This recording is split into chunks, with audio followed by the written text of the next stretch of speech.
Hello. Assalamualaikum. जी जी, वालेकुम सलाम। Can you see the screen? जी बिल्कुल। अच्छा, ये ना एक चैप्टर है एक बुक का। उसमें उसने काफी कॉम्प्रिहेंसिव डिटेल में लिखा हुआ है। 15 पेजेस है, लेकिन हम इसके अंदर जो डायलॉग पेज है ना उसको नहीं यूज करेंगे। ठीक है। इसलिए हमें मेजर इनिशिएटिव्स जो कि हमें करंट अफेयर के लिए वैसे के लिए देना चाहिए, लेटेस्ट फैक्ट्स एंड फिगर। ठीक है। और अपार्ट फ्रॉम दैट इसकी जो पाकिस्तान स्पेसिफिक क्या इनिशिएटिव है, किन एरियाज में काम हुआ है, ये देखिए सारा कुछ इसमें समराइज। हम्म। तो हम इसको वन बाय वन करके डिस्कस कर लेते हैं, हमें रेलिवेंट टर्म्स पता चल जाएंगे। ये ब्लू कार्बन क्या होता है, कार्बन मार्केट्स क्या होती है। क्योंकि वैसे आप बात करो तो वो बहुत जनरल होती है।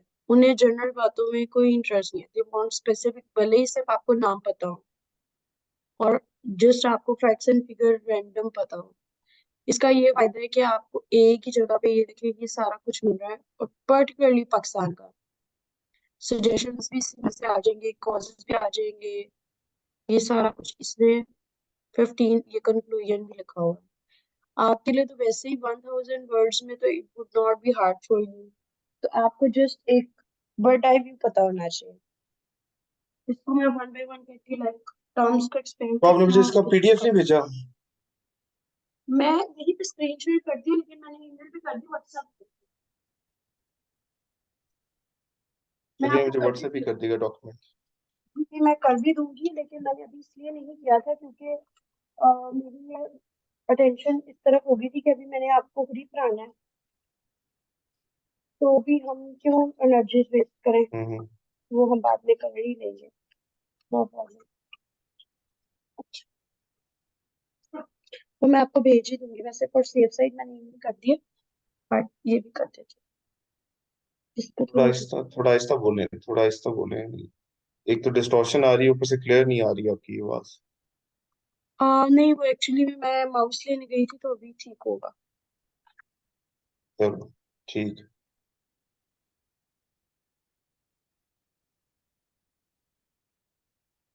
Pakistan is vulnerable to the effects of climate change. क्यों है? इंडस्ट्रियलाइजेशन की वजह से। इंडस्ट्रियलाइजेशन हमें क्यों करनी पड़ी? क्योंकि हमारी एक स्पेसिफिक जियो जियो पॉलिटिकल एक जियोपॉलिटिकल। स्ट्रेटजी है, उसके कॉन्सिक्वेंस में हमें डिफोरेस्टेशन और इंडस्ट्रियलाइजेशन करना पड़ा। और अब तो पर्टिकुलरली वैसे सी पैक की वजह से ये हमारा टास्क है कि हमने अपने आप को करना है, ताकि चाइना की जो मार्केट है और वो हम दोनों एक कोalition बना के एक अपनी इंडस्ट्री को प्रमोट करें, ट्रेड सरप्लस में जाए ना कि डेफिसिट में जाए। जैसे थिंग्स चलती हैं तो उसमें ये कह रहा है पाकिस्तान एट क्रोस रोड है। क्यों? क्योंकि पाकिस्तान जो है वो इक्वेटर के पास है। ये है, ये इक्वेटर है, पाकिस्तान यहाँ पे है, इस बेल्ट में, मतलब नियर टू इक्वेटर। ये इक्वेटर बहुत हॉट बेल्ट है। तो इस वजह से डायरेक्टली और इनडायरेक्टली पाकिस्तान पे जो इम्पैक्ट पड़ता है। ठीक है। ओके। एज थिंग्स उसके बाद आ जाते हैं, according to German Watch Pakistan has been rank. अब हमें फैक्ट्स एंड फिगर चाहिए होते हैं, किसने कहा है, तो हमें सिर्फ इवन ऑर्गेनाइजेशन का नाम भी पता हो तो वो भी काफी होता है। ठीक है। टॉप 10 कंट्रीज में आता है जिन पे क्लाइमेट चेंज का बहुत ज्यादा इफेक्ट हुआ है, पर्टिकुलरली 20 ईयर्स में। उसके पीछे रीजन क्या है?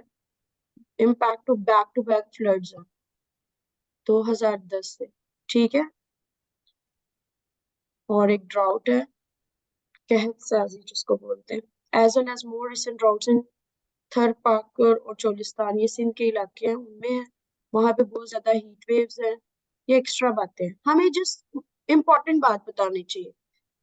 जर्मन वॉच टॉप 10 कंट्रीज में पाकिस्तान फॉल करता है, और क्यों करता है वो वजह बतानी चाहिए, दैट वुड बी ऑल। उसके बाद विंडस्टॉर्म बहुत ज्यादा हुए हैं। उसके बाद साइक्लोनिक एक्टिविटी ग्वादर और ये जो हमारे इंडियन ओशन है उसकी वजह से हुआ है। फिर लैंडस्लाइड्स बहुत ज्यादा होती हैं। उसके बाद फ्लड्स आने की वजह से हम बुरे हाल में। ये इंट्रोडक्शन हो गया। ओके। लाइक अब आपने जस्ट हाईलाइटेड पार्ट को पढ़ना और अपने वर्ड्स में लिखेंगे तो आपका इंट्रोडक्शन तैयार हो गया। Though it would be essay one, though it would be current affair, so it a win win solution. आपको इतनी एफर्ट नहीं करनी, जस्ट इसको पढ़ के अपने वर्ड्स में लिख के अपने पास सेव कर लेना। यही आपके नोट्स हैं, यही आपकी राइटिंग प्रैक्टिस है, यही सब कुछ है। जो पाकिस्तान, ये जो आपको हाईलाइटेड वर्जन है ना, ये इस डॉक्यूमेंट को ये ईमेल करूंगी या आपको व्हाट्सएप करूंगी, ताकि आपके पास इसको हाँ, प्रिंट ये मुझे करना। ये करूंगी, क्योंकि उसका तो कोई फायदा नहीं है ना। वो तो जस्ट मैंने तब इसलिए भेजा था कि आप और मैं एक पेज पे हूँ, लेकिन वो वंस तो एक एज अ डॉक्यूमेंट हो जाएगा ना। जी बिल्कुल, ये आपको जस्ट, और हमने डिस्कस भी किया तो it would be more easy for us कि आपको याद भी रहेगी, हम बातें कर रहे हैं और आपको पेपर में वही चीज याद रहती है जो आप डिस्कस करते हैं। अब ये इंट्रोडक्शन का पार्ट हम कर रहे हैं, आपको पता होना चाहिए हम क्या कर रहे हैं। ये इंट्रोडक्शन तैयार कर रहे हैं, करंट अफेयर ऐसे दोनों का। पाकिस्तान को, और मजे की बात है कि पाकिस्तान अफेयर का भी एक पार्ट जो है वो भी क्लाइमेट चेंज को हिट करता है, तो हमारा डायरेक्टली और इनडायरेक्टली पाकिस्तान अफेयर भी तैयार हो रहा है। पाकिस्तान को जो क्लाइमेट चेंज है उसके जो कंसर्न है वो ज्यादा क्या है, इसमें बहुत ज्यादा वेरिएबल है। लाइक मानसून कभी कोई पता नहीं है कब कहाँ से कैसे शुरू हो जाता है। लाइक अनप्रडिक्टेबल हो गया है पाकिस्तान का जो क्लाइमेट है। क्यों? क्योंकि ग्लेशियर जो है ना हमारे, वो ग्लोबल वार्मिंग की वजह से मेल्ट हो गए हैं। और जो हमारी कार्बन है, कार्बन डिपॉजिट, वो जो कॉज बन रही है ट्रांसबॉर्डरी बाउंड्री पोल्यूशन का, ठीक है। रिवर साइड से वाटर ज्यादा आता है, लेकिन उसके बावजूद हमारे ये हाल है कि वो पानी यूज नहीं हो सकता, क्योंकि जब यूज नहीं हो सकता तो एग्रीकल्चर में डेफिसिट आता है। तो हमारे सीवियर वाटर स्ट्रेस कंडीशंस की वजह से कुछ जो इलाके जहाँ पे एग्रीकल्चर हो सकती है, एरिड मतलब एग्रीकल्चर वाले पार्ट को कहते हैं, और जहाँ पे एग्रीकल्चर नहीं हो सकती उसका इम्पैक्ट पड़ता है, क्योंकि पानी जो है उसमें कार्बन आ जाती है। तो कार्बन वाले वाटर को हम एग्रीकल्चर के लिए यूज नहीं कर सकते, इसीलिए पाकिस्तान वाटर स्ट्रेस कंट्री है, और ये स्वेरिटी बहुत ज्यादा होती जा रही है, ठीक है। इसका इम्पैक्ट एग्रीकल्चर पे तो अभी हमने डिस्कस कर लिया, लाइव स्टॉक पे भी है, ठीक है। ये जितने भी, क्योंकि उन्हें भी पानी चाहिए होता है, उन्हें फॉरेस्ट चाहिए होता है, डिफोरेस्टेशन होने की वजह से उन्हें खाना नहीं मिलेगा, वो पूरा इकोसिस्टम डिस्टर्ब होता है। और चूंकि कार्बन के डिपॉजिट है हमारी उसमें सॉइल में, तो उसकी वजह से क्या होता है, जो सलाइन वाटर है ना उसका लेवल इंक्रीज कर जाता है, ठीक है। जिसकी वजह से हमारी एग्रीकल्चर और ये सारी की सारी फिशरी इकोसिस्टम डिस्टर्ब होता है। Are you with me? जी जी, I am listening. Okay. So ये हमने नहीं पढ़ना, ये केस स्टडीज होती है, तो ये हमारे लिए एक्स्ट्रा बात है, ये जो डायलॉग में लिखा हुआ है ये हमें नहीं करना। अब ये इंट्रोडक्शन तक तो आपको समझ आ गया, कॉजेस भी आपको पता लग गया। अब मजे की बात है कि आपका जस्ट 1000 का, तो आपने ज्यादा वो डिस्ट्रैक्ट नहीं होना, उसकी टाइप्स नहीं बताने लग जाना क्या क्या है किस तरह होता है। Just concise relevant to the point रहना, हमने इधर उधर नहीं डिविएट करना। अब डायरेक्टली हमने जंप कर दिया पाकिस्तान का जो है वो क्या है। पाकिस्तान का जो गवर्नमेंट ऑफ पाकिस्तान ने एक पॉलिसी फ्रेमवर्क बनाया है, उसमें क्या स्ट्रेटेजी ली है कि हम क्लाइमेट चेंज को डिफरेंट एक्सपेक्ट से उसको कंट्रोल करने की कोशिश करेंगे, उस प्रॉब्लम को एड्रेस करेंगे, ठीक है, ताकि हम क्लाइमेट रिलेटेड इंटरवेंशन करें। जितने भी प्रॉब्लम इससे हो रहे हैं, क्लाइमेट को कंट्रोल करके ग्लोबल वार्मिंग पे ओवरकम करें, और इसके जो नेगेटिव इम्पैक्ट है उसको भी देखें।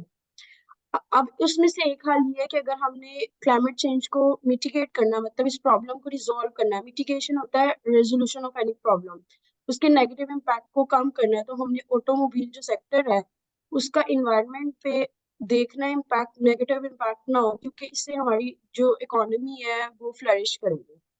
इसके लिए गवर्नमेंट ने एक कंट्रोल सी गवर्नमेंट ने एक नेशनल इलेक्ट्रिक व्हीकल पॉलिसी बनाई है, जिसमें ये कि आपका 30% जो है ना वो 2030 तक हमने इलेक्ट्रिक व्हीकल्स पे शिफ्ट होना है। क्योंकि ज्यादातर जो है हमारी कार्बन जो एमिट होती है वो ऑटोमोबाइल से होती है, और वो जो पॉपुलेशन का जो हाई रेट है उसकी वजह से हम लोग ज्यादा व्हीकल्स यूज करते हैं, और रिन्यूएबल रिसोर्सेज के बजाय नॉन रिन्यूएबल पे हम काम करते हैं, तो हमारा ओवरऑल जो है ना कार्बन एमिशन ज्यादा है।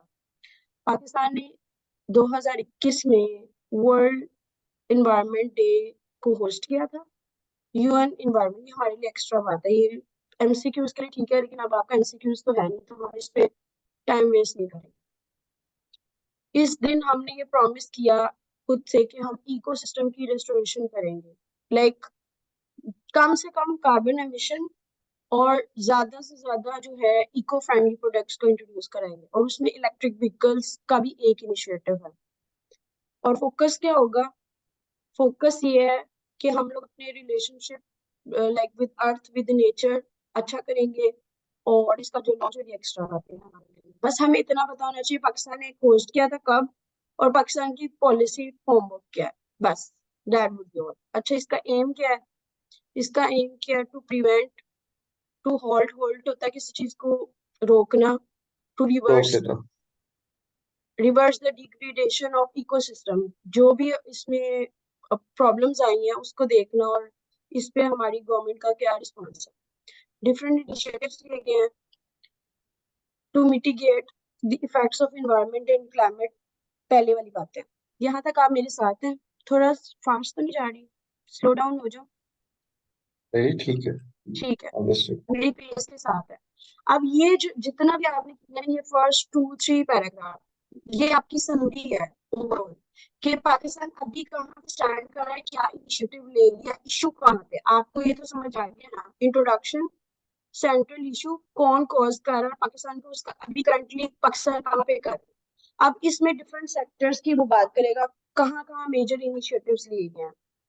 Major initiative in forestry sector, क्योंकि कार्बन को, अगर हमने कार्बन, इसको कहते हैं बैलेंसिंग इफेक्ट, अगर कार्बन ज्यादा एमिशन हो रही है तो हम उसको तो कम नहीं कर सकते ना, क्योंकि हमारी डे टू डे जो नेसेसिटीज है उनको हम नहीं काम कर सकते, सीएफओस को नहीं काम कर सकते, हमारी जो व्हीकल्स हैं उनका यूजेज नहीं काम कर सकते, तो हम क्या करेंगे? उसको बैलेंस आउट करने के लिए फॉरेस्ट, ज्यादा से ज्यादा फॉरेस्ट जो है वो लगाएंगे ताकि वो कार्बन एब्जॉर्ब करे। उसके लिए मेजर इनिशिएटिव है फॉरेस्ट्री सेक्टर ने जो लिया। पाकिस्तान में बहुत ज्यादा फॉरेस्ट डेफिशिएंट कंट्री है, ठीक है, क्योंकि यहाँ पे एग्रीकल्चर और सेमी सेमी एग्रीकल्चर क्लाइमेट है, और जो कि लार्ज पार्ट्स में है।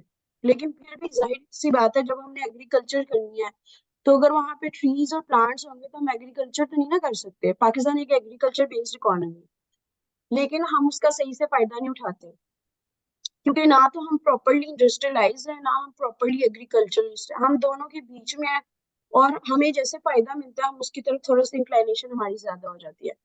तो अभी जो कंट्री है वो कितना मेंटेन कर रहा है, ये कितना फॉरेस्ट अंडर कवर है, ये एक्स्ट्रा बातें, ये फैक्ट्स एंड फिगर है, हमें इसमें जाने की जरूरत नहीं, क्योंकि हमें जो चीज याद नहीं रहनी, तो हम अपने जो है एनर्जीज को वेस्ट नहीं करेंगे। सिर्फ इतना आपको पता होना चाहिए कि फॉरेस्ट्री जो है ना, जस्ट कितना शेयर दे रहा है एग्रीकल्चर में, 2.1%। ये इंपॉर्टेंट बात है, ठीक है।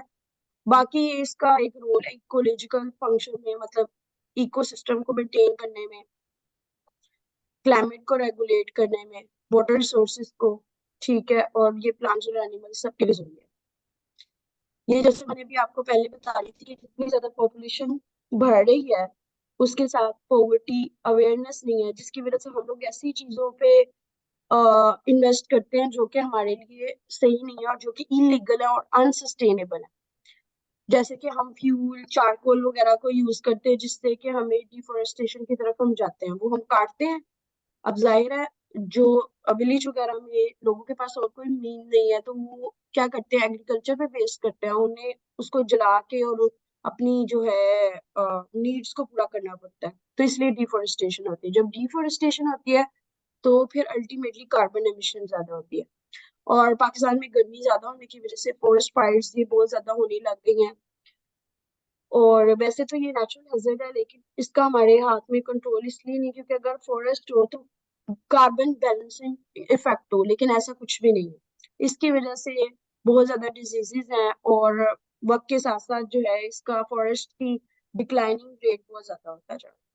अब ये जो सारे के सारे इश्यूज हैं जो ऊपर डिस्कस किए हैं, इन्होंने ना बहुत मुश्किल बना दिया है स्पीशीज के लिए, इंसानों के लिए एक रहने के लिए मुश्किल हो रहा है। इनकी बेसिक जो है वो चीजें मीट उनकी कंडीशंस नहीं मीट हो रही to meet the domestic needs. अब क्या करना है कि हमने, चले जो हो गया, अब हम फॉरेस्ट के लिए काम करें, लाइक हम फॉरेस्टेशन की तरफ जाएं।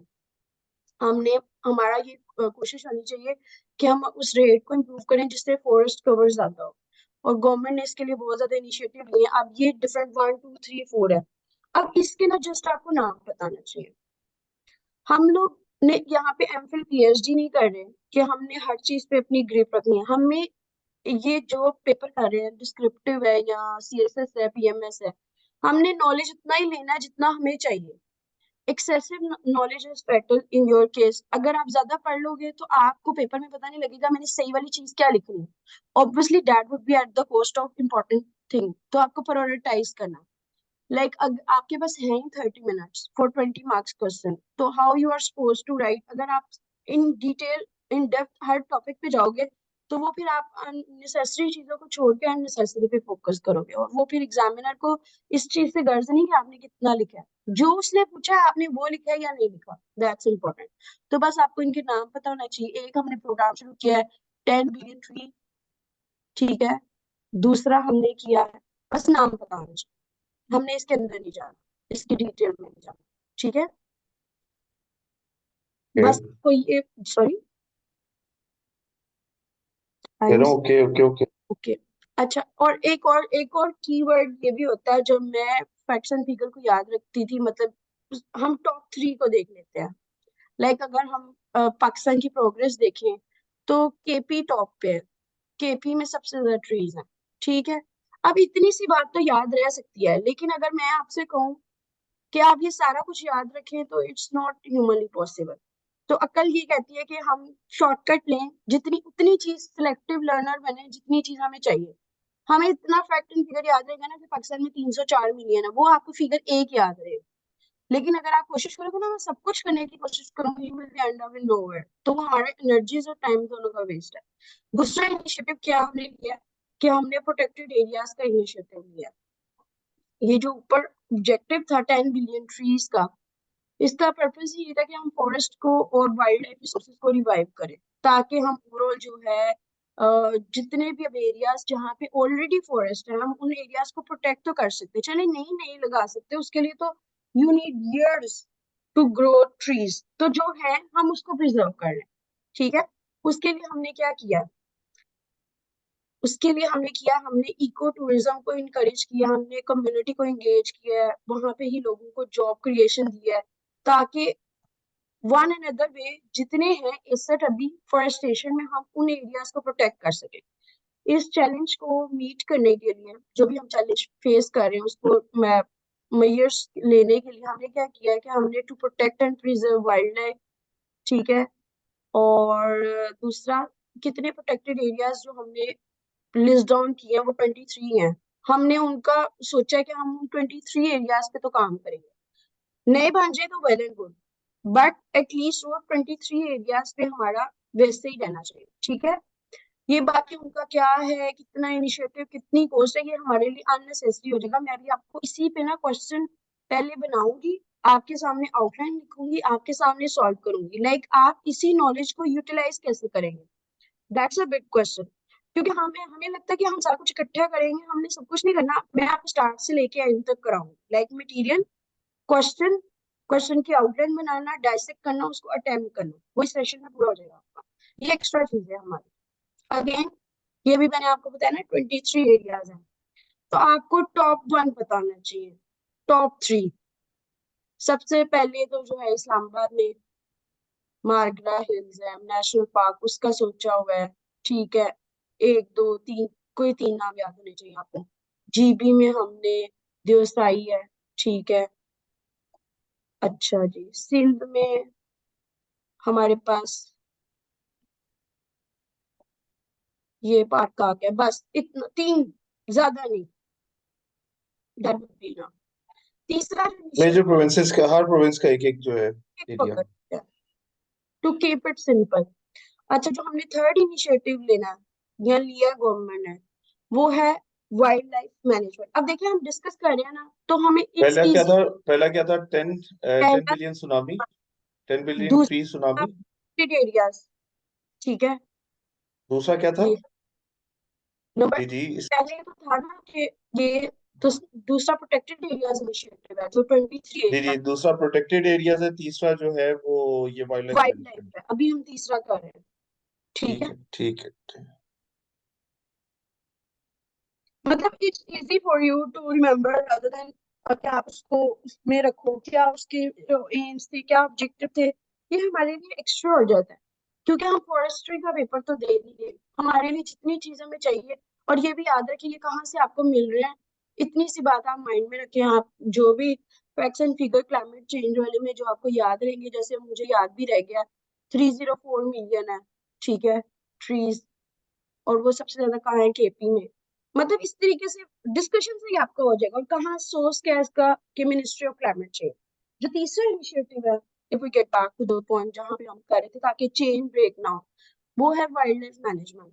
उसमें क्या है, चैलेंज क्या है, कि अभी जैसे मैंने आपको बताया ना कि जो चीज जहां है जैसे है हम उसी को कर लेते। पाकिस्तान में लॉस का इशू नहीं है, we are lacking at the implementation side. तो जो चैलेंज है वो सबसे पहले क्या है कि जो है जैसे है उसको प्रोटेक्ट कर लो, उसको प्रिजर्व कर लो। और उसमें अगर ऊपर फॉरेस्ट की बात हुई है तो नीचे वाइल्ड लाइफ की बात हुई है। ठीक है, इसको हम क्या कर सकते हैं, इम्प्रूव कर सकते हैं, इसकी इफेक्टिव इम्प्लीमेंटेशन कर सकते हैं। ठीक है, और उसके अलावा इसके लिए लॉज वगैरह बने हुए हैं। खैर, हमने जो किया बस इतना ही हमें काफी है कि वाइल्ड लाइफ की मैनेजमेंट करें। और उसकी जिम्मेदारी किसने लिया है, इस्लामाबाद में उन्होंने लेजिस्लेशन में उसको प्रोटेक्ट कर दिया। इसी के अंदर है नेशनल कैपिटल अकाउंट। अब ये इसके अंदर बस इनके नाम, मतलब अब ये कैसे करेंगे, मतलब ये जो वाइल्ड लाइफ की प्रोटेक्शन है, प्रोटेक्टेड एरियाज की जो प्रोटेक्शन हो रही है, उसको हम कैसे करेंगे। उसमें एक है नेचुरल कैपिटल अकाउंट। ठीक है, पाकिस्तान में जो रिसेंट डेवलप हुई है, डेवलपमेंट हुई है, वो वर्ल्ड बैंक के साथ हुई है। अच्छा, आपको ना ये कुछ डोनर कंट्री, डोनर ऑर्गेनाइजेशंस के नाम आने चाहिए, ताकि जहां पे आपको सोर्स का रेफरेंस देना होना तो आप डोनर कंट्रीज में जैसे जैसे WWF हो गया, WWF हो गया, वर्ल्ड वर्ल्ड बैंक हो बैंक हो गया। गया, IMF हो गया, ये इनके साथ ना इन्होंने एक इनिशिएटिव्स लिए हुए हैं। म्यूचुअल गोल है। आपको पता है एसडीजीज क्या होती हैं, व्हाट इज क्या होती एसडीजी? है? SDG SD UNO sustainable. Development हाँ जी। गोल्स। जी जी, सस्टेनेबल डेवलपमेंट गोल्स। जी जी। यूएनओ ने क्या किया है कि यूएनओ ने पहले 15 इयर्स के लिए कुछ गोल्स बनाए, और उसको प्लेज किया कि 196 कंट्रीज, हर कंट्री में उसकी कुछ ना कुछ प्रोग्रेस होगी, हर उस जो है कंट्री उसमें वैल्यू ऐड करेगा। ठीक है, वो 15 इयर्स के बाद उन्होंने कहा कि हम कंपैरिजन करेंगे वो जो हमने गोल्स जिसको एमडीजीज बोलते थे, ठीक है, वो पूरे हुए कि नहीं। जब वो एक्सपायर हो गए, 15 इयर्स लैप्स हो गए, उसके बावजूद कुछ चीजें रह गई, और अब की दफा उन्हें पता लगा कि इसमें मजीद वैल्यू ऐड कर सकते हैं। लाइक वो प्रैक्टिकल नहीं, वो थोड़े लॉफ्टी गोल्स थे। आई एम टॉकिंग अबाउट जो फर्स्ट 15 इयर्स के गोल्स थे। अब उन्होंने उसको चेंज करके थोड़े से एक्सटेंसिव, जो है ज्यादा डिटेल्ड बनाए, उसका नाम उन्होंने रखा है एसडीजी, सस्टेनेबल डेवलपमेंट गोल्स। ठीक है, और हर गोल के हाँ। अगेंस्ट उन्होंने गोल का नाम लिखा, 1 2 3 4 5 6। अभी मैं आपको वैसे दिखा भी दूंगी, लेकिन वो थोड़ा सा यूएनओ वाले टॉपिक में हम ज्यादा डिटेल में करें। लेकिन अभी जस्ट आपको थोड़ा सा बिट आइडिया दे रही हूँ क्या होते क्या है। अब उसमें जितने भी सस्टेनेबल डेवलपमेंट गोल्स हैं, तो जितने भी इंपॉर्टेंट है ना, सोशल गोल्स, फाइनेंशियल गोल्स, उनको लिस्ट डाउन किया हुआ है, और उनको मेजरिंग पैरामीटर्स भी लगाए हुए हैं। तो ये उसी की बात हो रही है।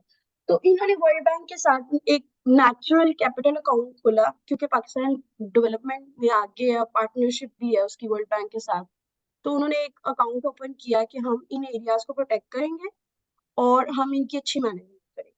अब ये जो नेशनल कैपिटल अकाउंट है, इसको हम देखेंगे और इसको आइडेंटिफाई करेंगे। लाइक आप समझ लीजिए जैसे हम अपना फाइनेंस रखते हैं ना, वो कैपिटल होता है, मनी की फॉर्म में होता है, फाइनेंस की फॉर्म में होता है। लेकिन नेचुरल कैपिटल अकाउंट में हम नेचर के जो कि हम चीजें प्रिजर्व कर सकते हैं, like forest, like ecosystem, like less use of carbon, तो हमारे कैपिटल नेशनल ठीक है। कैपिटल में जो एसेट्स हैं हाँ, उनको रख दिया, और हमने कहा कि हम पहले उसको आइडेंटिफाई करेंगे हमारे पास है क्या क्या। मतलब पाकिस्तान के, जैसे पाकिस्तान के पास माइंस है, ठीक है, पाकिस्तान के पास मिनरल रिसोर्सेज है, जो हमारे पास रिसोर्सेज है हम उनको प्लेज करेंगे, उनको प्रिजर्व करेंगे, उनके लिए एक अकाउंट खोलेंगे, उस अकाउंट का नाम है नेचुरल कैपिटल अकाउंट।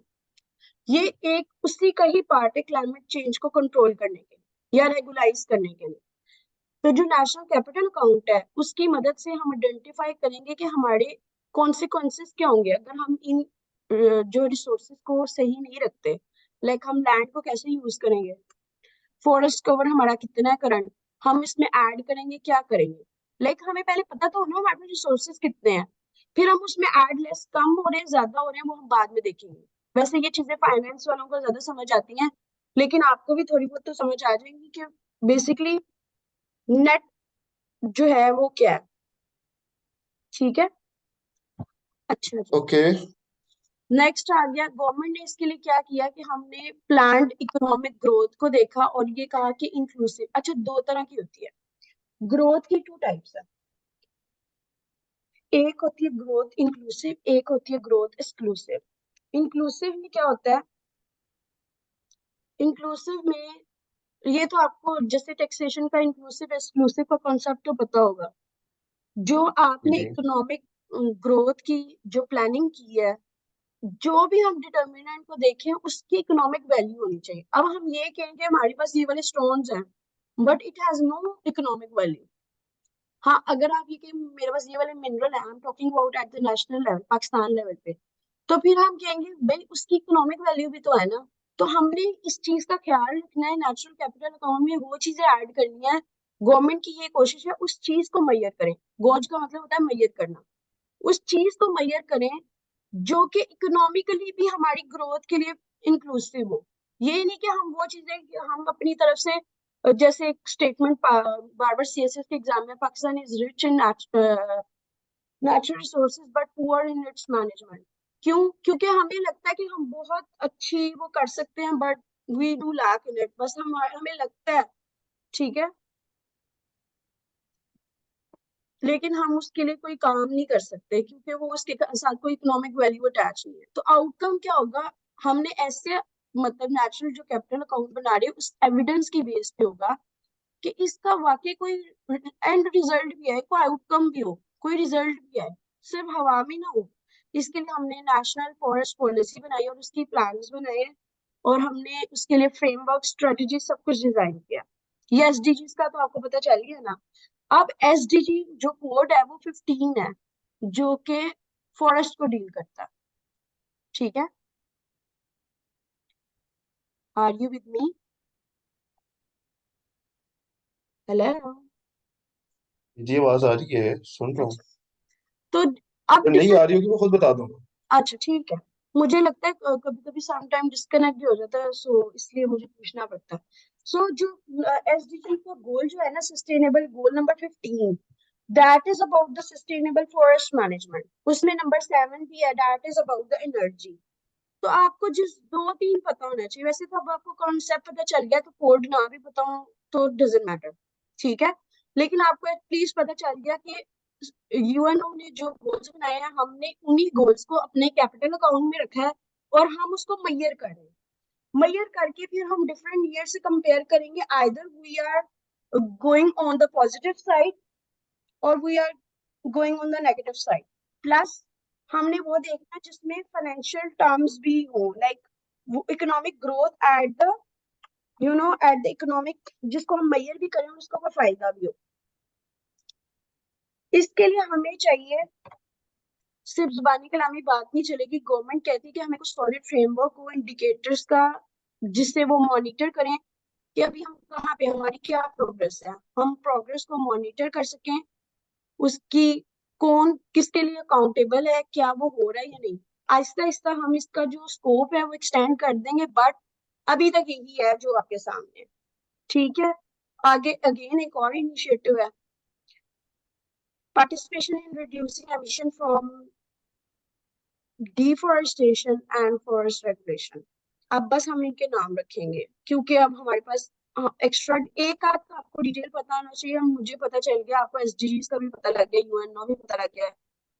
अब इनके नेम्स बताने चाहिए।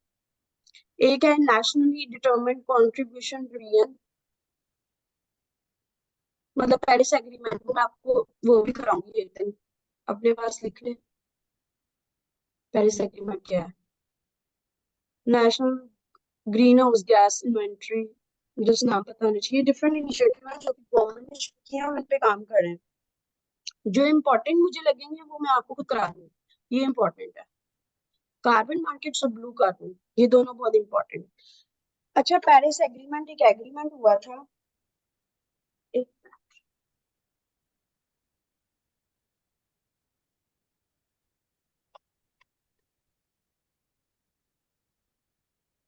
ओके, ये वाहिद एग्रीमेंट है क्लाइमेट चेंज का जो कि अब तक सक्सेसफुल है, और उस पे सारे कंट्रीज एक पेज में है। ये इट्स इस एग्रीमेंट की सक्सेस है। पेरिस एग्रीमेंट में हमने डिफरेंट कंट्रीज को एक प्लेटफॉर्म पे इकट्ठा किया और हमने बताया कि हम we are at the drastic like climate change, और आने वाले वक्त में हमारे साथ बहुत बुरा हो सकता है। तो इसीलिए हर कंट्री ने अपने अपने हिस्से में काम करना है। जो लोग ज्यादा, मैं आपको जस्ट बॉटम लाइन बता रही हूँ पेरिस एग्रीमेंट की, जो कंट्रीज ज्यादा कार्बन एमिशन करते हैं लाइक यूएसए, यूके, चाइना, ये टॉप 3 कंट्रीज हैं, क्योंकि दे आर इंडस्ट्रियलाइज, वहां पे कार्बन एमिशन ज्यादा होती है। वो क्या करेंगे, वो पैसे देंगे उन कंट्रीज को जो कार्बन एमिशन ज्यादा नहीं करते, but they are suffering from the climate change. ठीक है, आर यू विद मी? ये जी जी, पेरिस, हम लिस्टिंग। जी, ये पेरिस एग्रीमेंट है। ये सबने इस चीज को कहा कि इट्स वेरी अनफेयर कि जो लोग उसको मिसयूज नहीं कर रहे तो इकोसिस्टम को ओवरऑल डिस्टर्ब कर रहे हैं। तो हमें उन लोगों को हेल्प करनी है, उन कंट्रीज को जो छोटे कंट्रीज हैं जिनके पास इतने पैसे नहीं कि वो क्लाइमेट चेंज की तरफ जाएं, और उनसे रिलेटेड इको फ्रेंडली इनिशिएटिव लें, जैसे इलेक्ट्रिक व्हीकल्स हो गई, या इस तरह के जो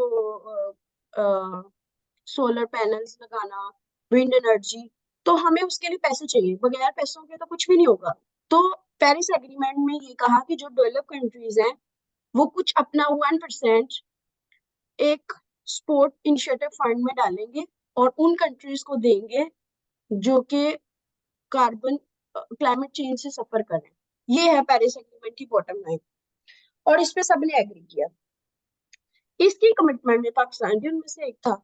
उसकी कमिटमेंट में एक आर्टिकल था जो पाकिस्तान ने, आर्टिकल 6, कि पाकिस्तान भी फैसिलिटेट करेगा, पाकिस्तान भी चाहता है कि हम ऐसे की कार्बन मार्केट बनाए जहाँ पे कार्बन ट्रेडिंग हो। कभी आपने ये कॉन्सेप्ट पहले सुना था आज से पहले?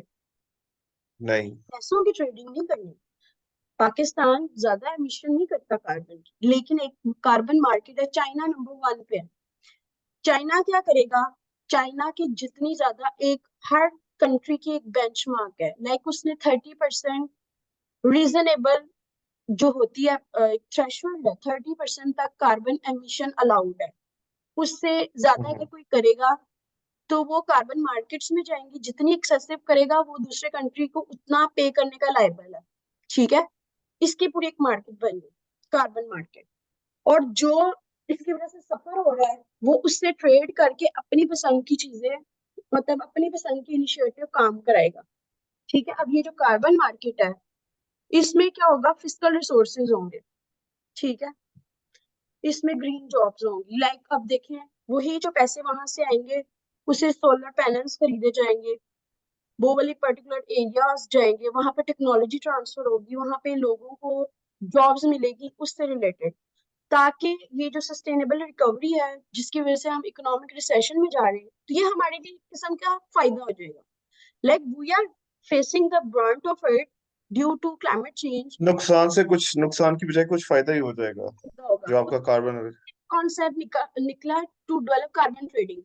जिसके पास जितनी कार्बन एक्स्ट्रा फेस कर रहा है दूसरी डेवलप कंट्री की वजह से, वो उतना उसको पे करेगा।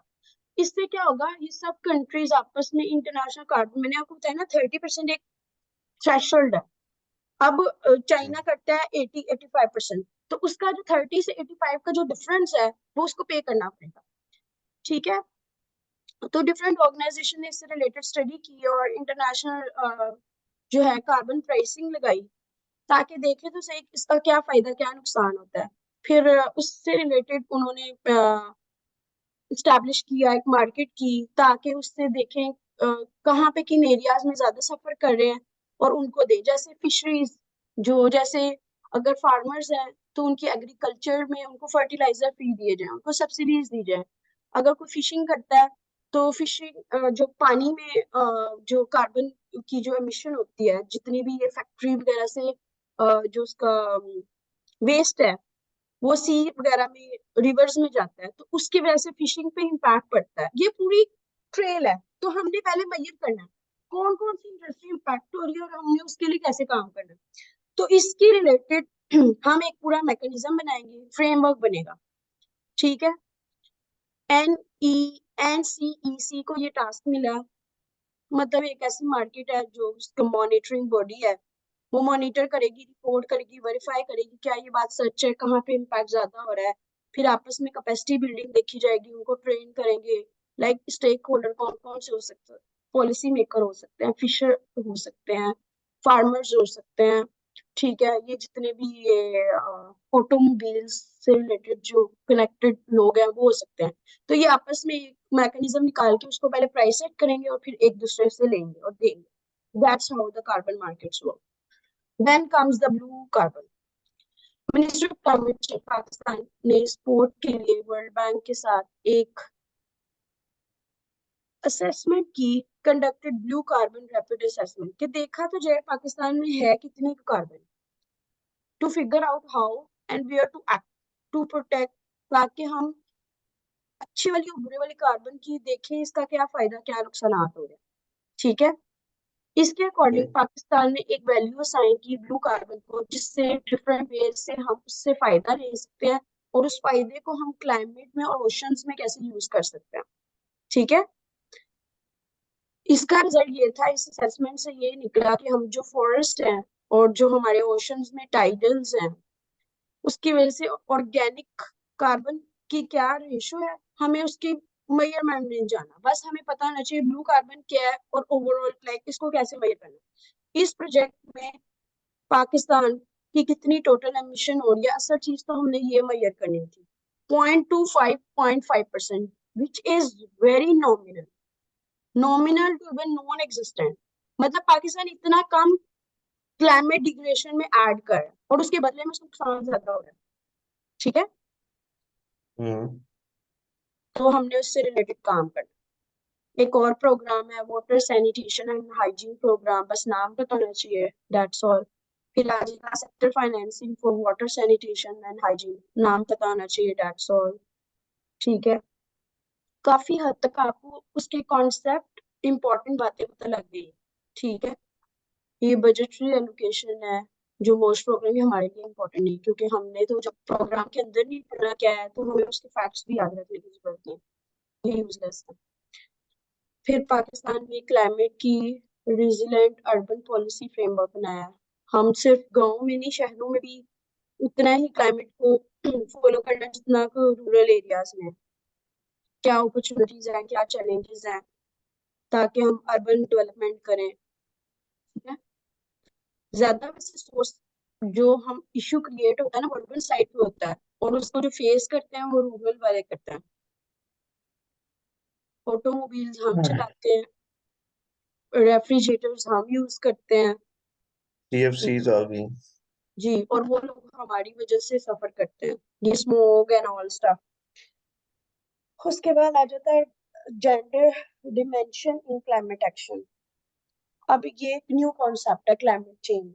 अब आप मुझे खुद बताएं, जो बंदा बाएं शाएं इधर उधर की बात करेगा, क्लाइमेट चेंज ये होता है, इसकी इतनी टाइप्स हैं, उसमें ये हो गया, कि वो उसको मार्क्स देगा या जिसने हार्डकोर थ्योरी फैक्ट वाइज बात लिखी होगी? क्वाइट ऑब्वियस आपको मार्क्स मिलेंगे। क्यों? क्योंकि आपने स्मार्टली चीजों को लिया है, लेकिन आपने उसके मतलब की बात उसको